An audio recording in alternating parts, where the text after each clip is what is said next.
सबके मन में एक बहुत ही फंडामेंटल सवाल अक्सर आता है कि हम पढ़ते क्यों हैं, why do we study.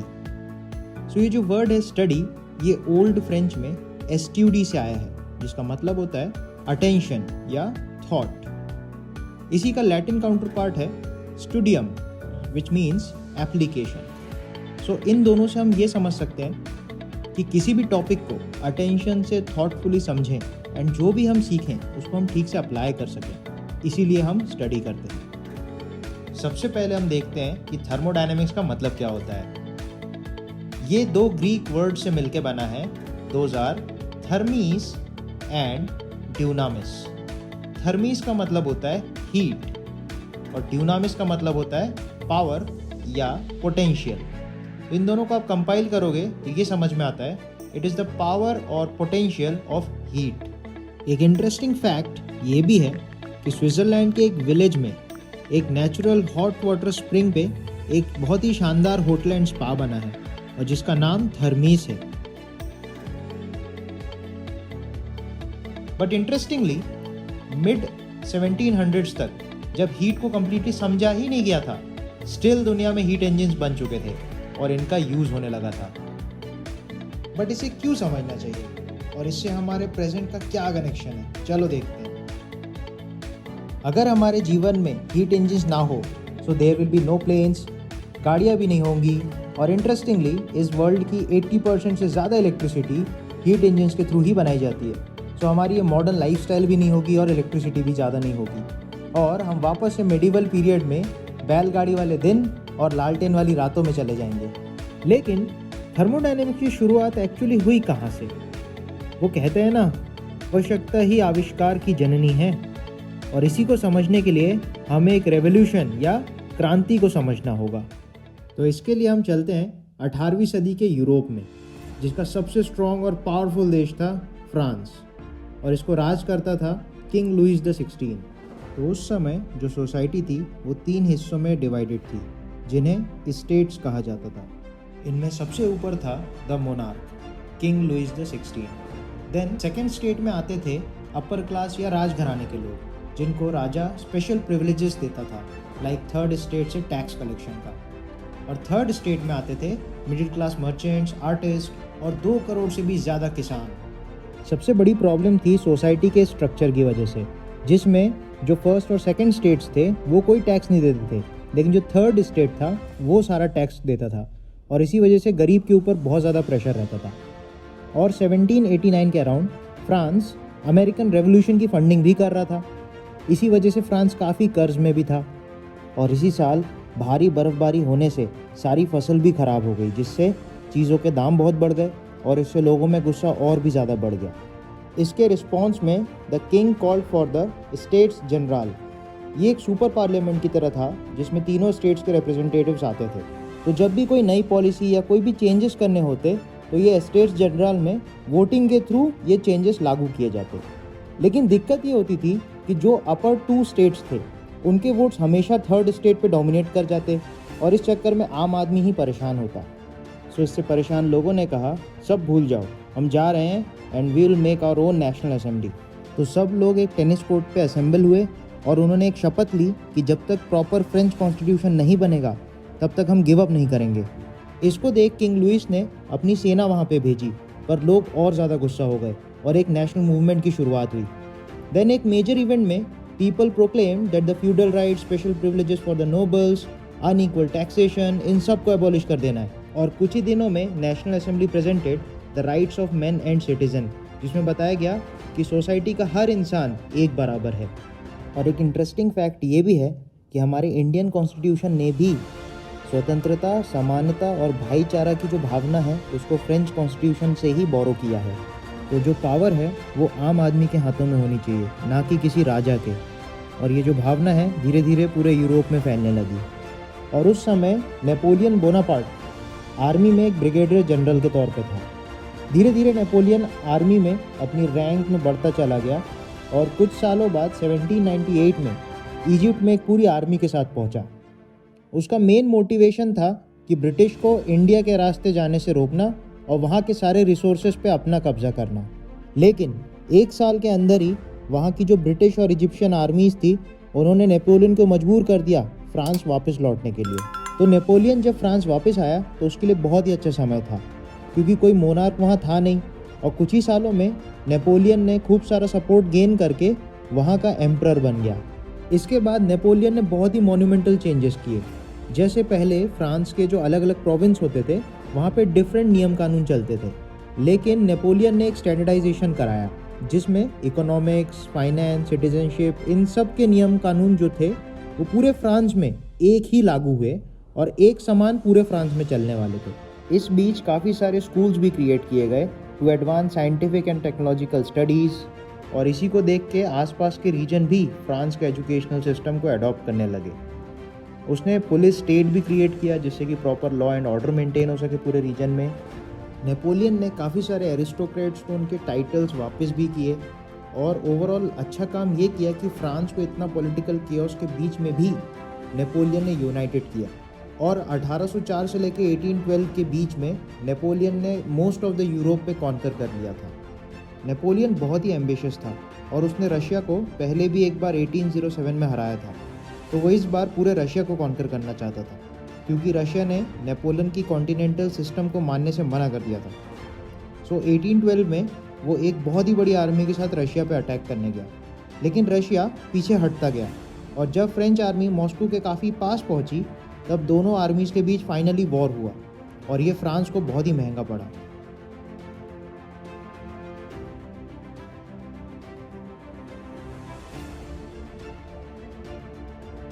War के बाद फ्रेंच आर्मी ने पोलैंड का रुख किया, लेकिन सिर्फ 40,000 लोग ही वहां तक पहुंच सके। नेपोलियन और उसकी आर्मी को कमज़ोर देख के रशिया, ऑस्ट्रिया, रशिया और स्वीडन ने फ्रांस पे हमला करने की तैयारी की और फ्रांस को हरा दिया, और इसमें ब्रिटेन की फंडिंग का बहुत ही इंपॉर्टेंट रोल था।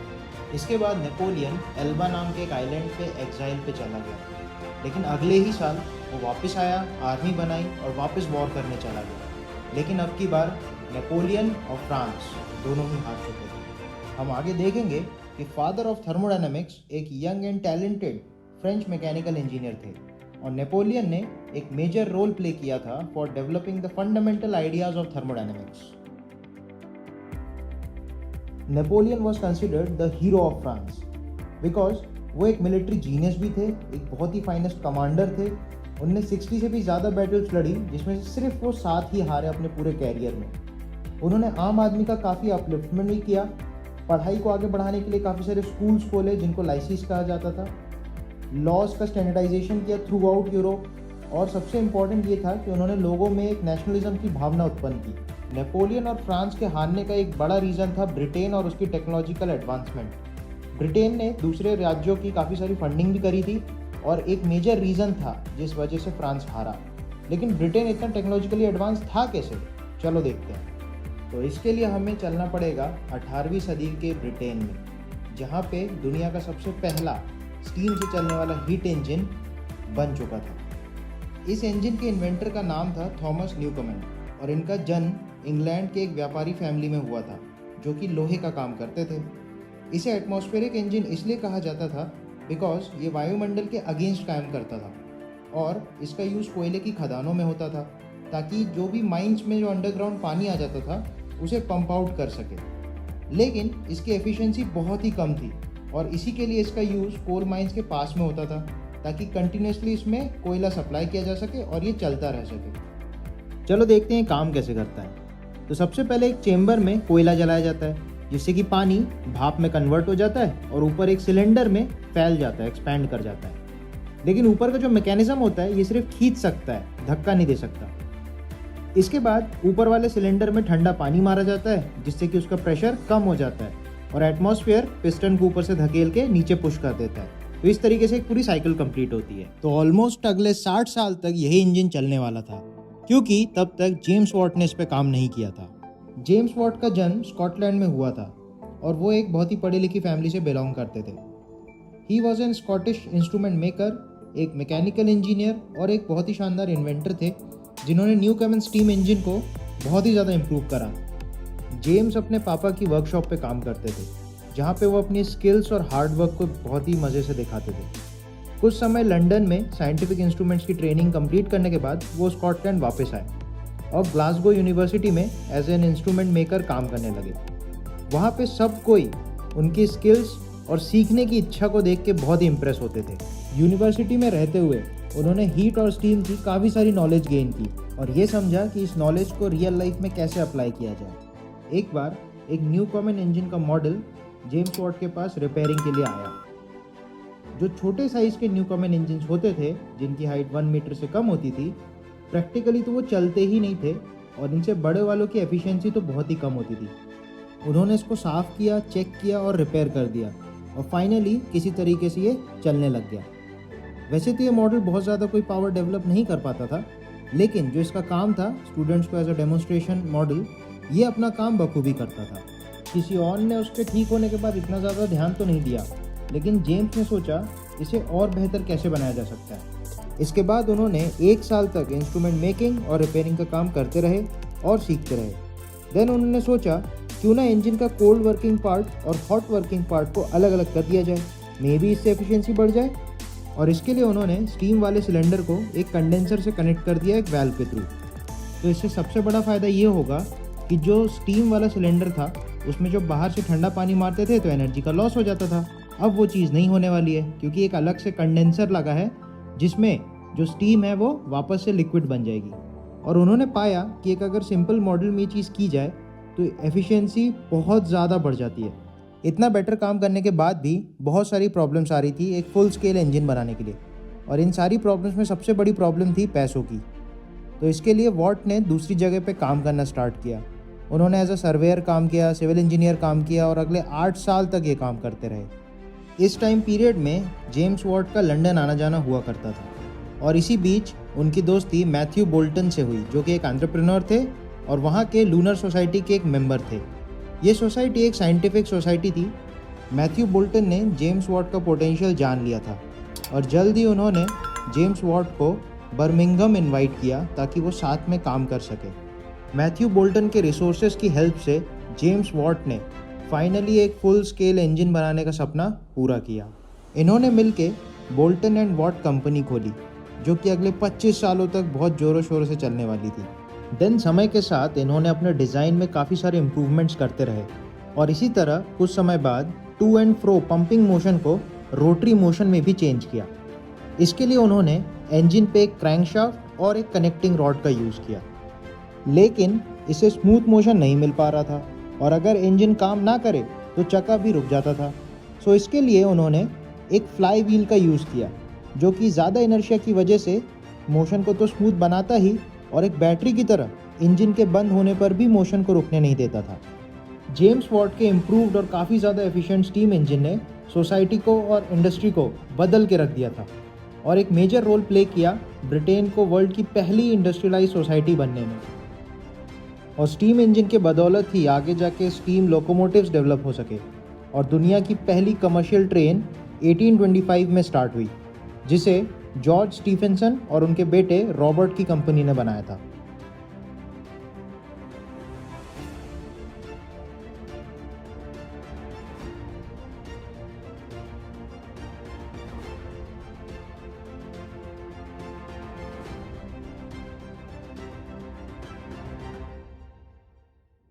तो फाइनली हमें समझ में आता है कि ब्रिटेन क्यों वॉर जीता और फ्रांस क्यों हारा, और यहाँ से हम मिलते हैं फादर ऑफ थर्मोडायनामिक्स से।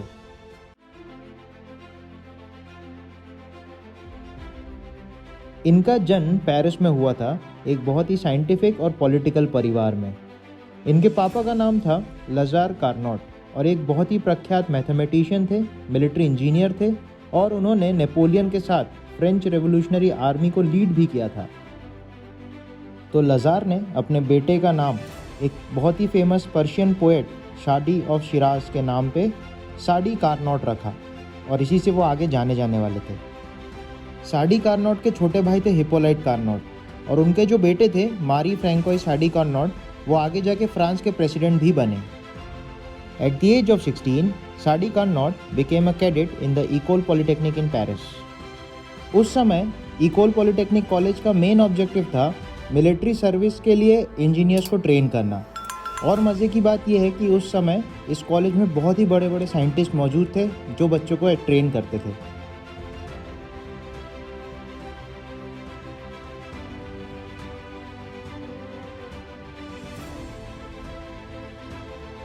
यहाँ से ग्रेजुएशन के बाद उन्होंने French army corps of engineers में एज एन ऑफिसर ज्वाइन किया। उस समय उनके पिताजी नेपोलियनिक वॉर्स में हिस्सा ले रहे थे और अगले ही साल 1815 में जब फ्रांस हार गया तो लज़ार को देश छोड़ना पड़ा। तो साडी कार्नोट ने सिर्फ 18 साल की उम्र में नेपोलियनिक वॉर्स में भाग लिया था। तो जब नेपोलियनिक वॉर्स ख़त्म हो गए थे और फ्रांस हार चुका था, इन्होंने सोचा कि फ्रांस एग्जैक्टली हारी किस वजह से। तो इसका रीज़न था अपने औद्योगिक पिछड़ेपन की वजह से। और उन्होंने ये बोला कि जिस भी देश ने सबसे ज़्यादा एफिशिएंट स्टीम इंजन बना लिया वही लीडर होगा मिलिट्री में, इंडस्ट्री में, और वही रेवोल्यूशन क्रिएट करेगा।